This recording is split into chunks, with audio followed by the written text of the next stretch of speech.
நற்பவி வணக்கம். நற்பவி வணக்கம். போன வீடியோவில் நிறைய பணத்தை எப்படி சேமிக்கணும், எப்படி எல்லாம் பெரிய ஆள் ஆகிறதுக்கு என்னென்ன வழி அப்படியெல்லாம் நீங்கள் நிறைய சொல்லியிருந்தீங்க. இப்போ இதே மாதிரி எல்லாரும் பணத்தை சம்பாதிக்கிறதுக்கு ஈஸியான வழி என்ன இருக்குது, அதை சொல்லுங்கள். அதாவது பொதுவாக 3 விதமாக பிரிப்பாங்க. Lower class, middle class, upper class. அதாவது சில இது ரெண்டே இதாக தான் இருக்கும். தமிழில் சொல்கிறதுனா ஏழை பணக்காரன். நடுவில் இருக்கக்கூடியவர்கள் பார்த்தீங்க அப்படின்னா அந்த நடுத்தர வர்க்கம் அப்படின்னு சொல்லப்படக்கூடியவங்க. அதாவது அந்த திரிசங்கு சொர்க்கம் மாதிரி மேலேயும் போக முடியாது, கீழே வர முடியாதுங்கிற மாதிரி. அது அந்த நடுத்தர வர்க்கத்துக்கே உண்டான ஒரு இது. ஏன்னா அவங்கக்கிட்ட இந்த தன்மையும் இருக்கும், அந்த தன்மையும் இருக்கும். பொதுவாக பணம் எல்லாருமே சம்பாதிக்கிறாங்க. இப்போ அன்றாடங்காட்சியாக இருக்கிறவங்களும் சம்பாதிக்கிறாங்க, ஒரு வேலைக்கு போகிறவங்களும் சம்பாதிக்கிறாங்க, ஒரு நிறுவனம் வச்சுருக்கிறவங்களோ இல்லை தொழில் செய்யக்கூடியவங்களும் சம்பாதிக்கிறாங்க. மில்லினியர்ஸ், மல்டி மில்லினியர்ஸ், அந்த குரோர்பதின்னு சொல்லப்படக்கூடியவர்கள், லட்சாதிபதின்னு சொல்லப்படக்கூடியவர்கள். அதுலேயே பாருங்கள், லட்சாதிபதி அது அப்படின்னா என்ன? லட்சத்திற்கு அதிபதி. குரோர்பதி அப்படின்னா என்ன? கோடிகளுக்கு அதிபதி. அதிபதின்னு யாரை சொல்லுவோம்? அதிபர்னு யாரை சொல்லுவோம்? ஒரு நாட்டோட அதிபர். அப்போ ஒரு அரசனுக்கு இணையாக கருதப்படக்கூடியது தான் அது. நம்மளை இந்த பணம் தான் தீர்மானிக்கக்கூடியது. இப்போ ஒருத்தரை நாம் அடையாளப்படுத்துகிறோம், இல்லை ஒருத்தரை நாம் அங்கீகரிக்கிறோம் அப்படின்னாலே இன்றைக்கி பணம் தான் எல்லாத்தையுமே தீர்மானிக்கும். பணம் இருக்கிற பக்கம்தான் எல்லாருமே இது பண்ணுவாங்க. அவன் நல்லவனா கெட்டவனா இதெல்லாம் பார்க்குறதே கிடையாது.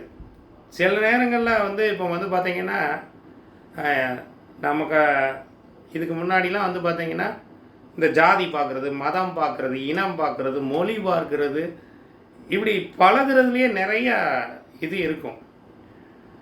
அதெல்லாம் இன்றைக்கெல்லாம் அப்படிலாம் கிடையாது. காசு இருக்கா, எல்லாத்தையுமே இணைத்து கொள்ளக்கூடிய இதில் தான் இருக்குது. அப்போ பணம் இன்றைக்கி அல்டிமேட்டாக ஒரு மிக முக்கிய ரோல் ப்ளே பண்ணுது.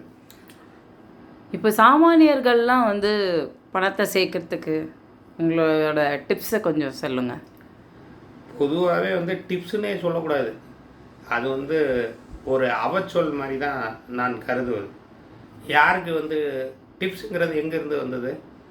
ஒரு ஹோட்டலில் வேலை செஞ்சு நமக்கு சர்வ் பண்ணுறதுனால நாம் இனாமாக கொடுக்கக்கூடிய இதை டிப்ஸுன்னு சொல்லுவாங்க. இப்போ எல்லாமே அந்த ஜோதிட டிப்ஸு சொல்லுங்கள், ஜோதிடத்துக்கு ஏதாவது டிப்ஸு சொல்லுங்கள். அது டிப்ஸுன்னு அதை நம்ம கொச்சைப்படுத்தக்கூடாது, ஒரு கேவலமான இதாக அது இது பண்ணக்கூடாது.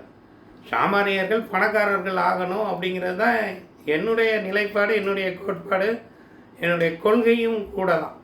அதற்கான சிறந்த வழிகளை சொல்லுங்கள். பொதுவாக எல்லாருக்குமே மனம்தான் பணம். நாம் என்ன நினைக்கிறோமோ அது மாதிரி நான் ஆகும். நான் பணக்காரன் ஆகணும் அப்படின்னு நினச்சோம்னா நான் பணக்காரன் ஆவேன். நான் கடைசி வரைக்கும் ஏழையாக இருப்பேன், என்னாலலாம் பணக்காரன் ஆக முடியாதுன்னு ஒரு நிலைப்பாட்டுக்குள் அவர்கள் விட்டார்கள் என்றால் அவர்கள் அப்படியான மனநிலையில் இருக்கிறதனால் அந்த பணநிலையும் அப்படி தான் இருக்கும். நீங்கள் முதல்ல இதில் நாம் பிரிக்க வேண்டிய அவசியமே கிடையாது. சாமானியர்களாக இருந்தாலும் அவர்களுக்கு அவர்கள் பணக்காரர்கள் தான். அவர்கள் பணக்கார நிலையை அடைய முடியும்.